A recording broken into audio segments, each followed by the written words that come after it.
शंकर एक अनाथ लड़का था। उसको जंगल में रहने वाले शिकारियों के एक गिरोह ने पाला था। उसके पास कोई औपचारिक शिक्षा भी नहीं थी। वह केवल एक चीज जानता था कि उसे कैसे जीवित रहना है। शिकार करना और उनको मारना तथा जंगल के फलों को खाना और नदी के पानी को पीकर अपने जीवन को जीवित रखना जानता था। एक दिन वह अपना रास्ता भटक गया और उसने देखा कि कुछ लोग नदी के किनारे पर बने एक पत्थर की आकृति के चारों ओर जोर जोर से चिल्ला रहे हैं। कुछ लोग उस पर फूल, फल और नारियल चढ़ा रहे हैं। शायद उसने सोचा यह कोई मकान होगा जिसमें लोग रहते होंगे, पर यह एक प्राचीन मंदिर था। लेकिन शंकर ने इसे कभी पहले नहीं देखा था, पर इसके बारे में जानने के लिए वह काफ़ी उत्सुक था। उसने तब तक इंतजार किया जब तक कि लगभग सभी लोग उस मंदिर से नहीं चले गए। अंत में उसने एक युवा लड़के को पत्थर की इमारत से बाहर आते देखा और उससे बात करने का फैसला किया। और शंकर ने उससे अपने मन के कई सवाल पूछे, जैसे इस इमारत को क्या कहा जाता है, लोग अपने साथ क्या लाते हैं, फिर उन चीज़ों को अंदर वाली इमारत में क्यों छोड़कर वापस चले जाते हैं। चीज़ों को अपने साथ लाना और उन्हें अंदर छोड़कर वापस चले जाने पर वह लड़का शंकर की अज्ञानता व मासूमियत पर बहुत ही हैरान था और उसके सवालों से चकित भी था। पर यह वह नहीं जानता था कि वह पास के जंगल में रहता है और शिकार करके ही अपना जीवन यापन करता है। लेकिन फिर भी उसने उसके सवालों के जवाब देने की पूरी कोशिश की। उसने शंकर को बताया यह भगवान शिव का मंदिर है। लोग यहाँ उन्हें फल फूल चढ़ाने आते हैं। वे शिव भगवान से जो चाहते हैं वह मांगते हैं और शिव उनकी सभी प्रार्थनाओं को सुनते हैं। यह सुनकर शंकर तुरंत मंदिर जाना चाहता था। लड़के ने उसे अंदर का रास्ता दिखाया और शिवलिंग के बारे में बताया। शंकर ने मासूमियत से लड़के से पूछा, यह शिवलिंग क्या चीज़ है और हमें क्या देता है। लड़के ने बताया, हम शिव से जो मांगते हैं वह हमें दे देता है। हम सब ऐसा मानते हैं। लड़के ने कहा, अब अंधेरा हो रहा है, अब मुझे घर जाना होगा। और शंकर को वहीं अकेला छोड़कर चला गया। शंकर ने झिझकाते हुए मंदिर में फिर प्रवेश किया। वह एक कोने में बैठ गया और सोचा, एक पत्थर किसी को वह चीज़ कैसे दे सकता है जो वे चाहते हैं। इसीलिए उसने इसका परीक्षण करने का फैसला किया और उसने पत्थर की प्रतिमा से कहा, हे शिव, कृपया मुझे पर्याप्त शिकार करने दें ताकि मैं भूखा न रहूं। मेरे पास आपको चढ़ाने के लिए कोई फल या फूल नहीं है, लेकिन यदि आप मुझे शिकार देते हैं तो मैं उसे आपके साथ साझा करूंगा। मैं वादा करता हूं कि मैं आपको धोखा नहीं दूंगा। उसने घोषणा की। अगली सुबह शंकर शिकार करने गया। उसने पूरे दिन शिकार की तलाश की, लेकिन उसे कोई शिकार नहीं मिला। वह भूख से तिलमिला रहा था। वह काफ़ी निराश हो गया क्योंकि उसे कोई शिकार नहीं मिला। दोपहर हो चुकी थी। अब उसे लगने लगा कि मंदिर के लड़के ने उससे झूठ बोला था। फिर भी उसने शिकार जारी रखा। जैसे ही शाम हुई उसने 2 खरगोशों को अपने बिल में से आते देखा। शंकर ने उन खरगोशों को मार डाला। चूँकि उसने शिव भगवान से वादा किया था कि वह अपने शिकार को साझा करेगा, वह मरे हुए खरगोशों में से एक के साथ मंदिर चला गया। देर हो चुकी थी और मंदिर सुनसान था। शंकर ने मंदिर में प्रवेश किया और जोर से कहा, कृपया आओ और अपना हिस्सा ले लो प्रभु, आपके लिए लाया हूँ।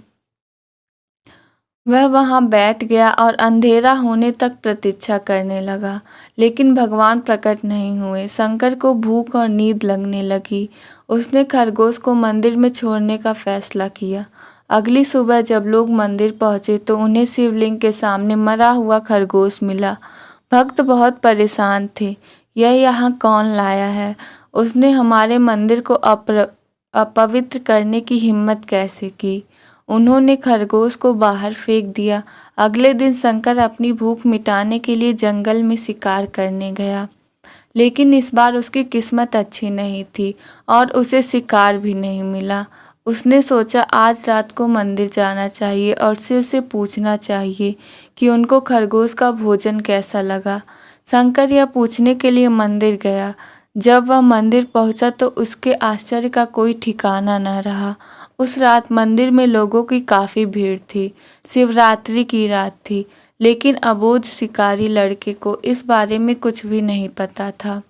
शंकर ने चारों ओर देखा और उस युवा लड़के को देखा जिसने उसको मंदिर के अंदर शिव से प्रार्थना करने के लिए कहा था। चूँकि उसे इतने सारे लोगों के आसपास रहने की आदत नहीं थी, उसने वहीं रुकने का फैसला किया और पास के एक बेल के पेड़ पर चढ़ गया। यह एक लंबा इंतजार था और समय बिताने के लिए उसने पेड़ से पत्ते तोड़कर जमीन पर फेंकना शुरू कर दिया। उसे अज्ञात पेड़ के नीचे एक छोटा शिवलिंग था जिसकी पूजा लंबे समय से नहीं की गई थी। शंकर के द्वारा फेंके गए बेल के पत्ते उस शिवलिंग पर गिरे। शंकर भजनों से मंत्रमुग्ध हो गया और धीरे धीरे गाना और पंचाक्षरी मंत्र का जाप करना शुरू कर दिया।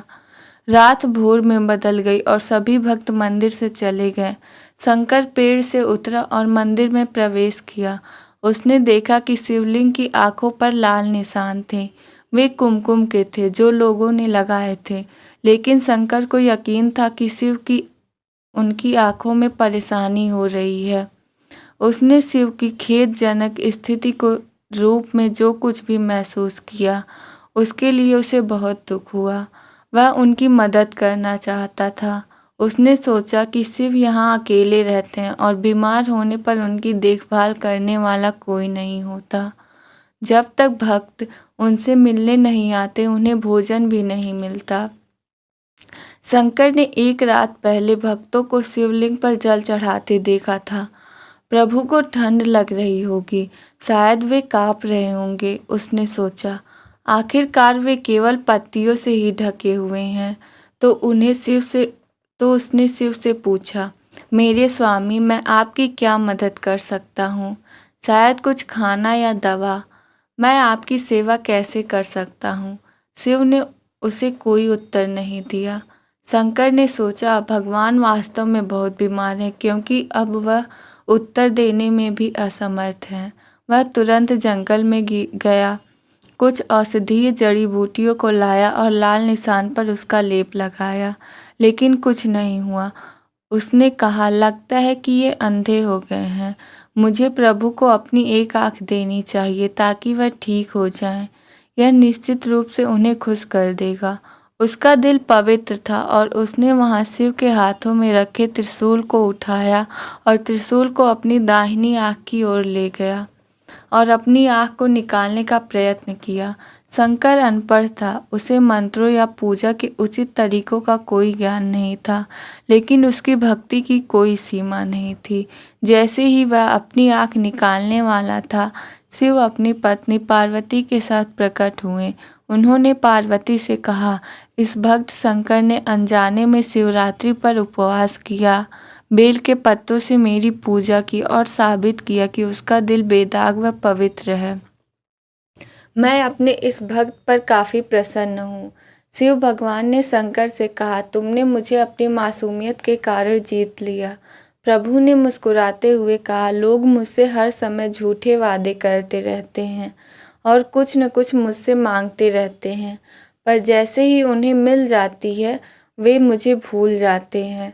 दूसरी ओर तुमने मेरे साथ एक सच्चे इंसान की तरह व्यवहार किया और यह वास्तव में बहुत ही दुर्लभ है। अब से तुम मेरे इस संसार में सबसे बड़े भक्त माने जाओगे और तुम्हारा नाम मेरे नाम के साथ सदा जुड़ा रहेगा। तुम कई सदियों तक जीवित रहोगे। इस बात को कहकर भगवान शिव व माँ पार्वती अंतर ध्यान हो गए। तभी से लोग शिव के साथ शंकर भी लगाने लगे।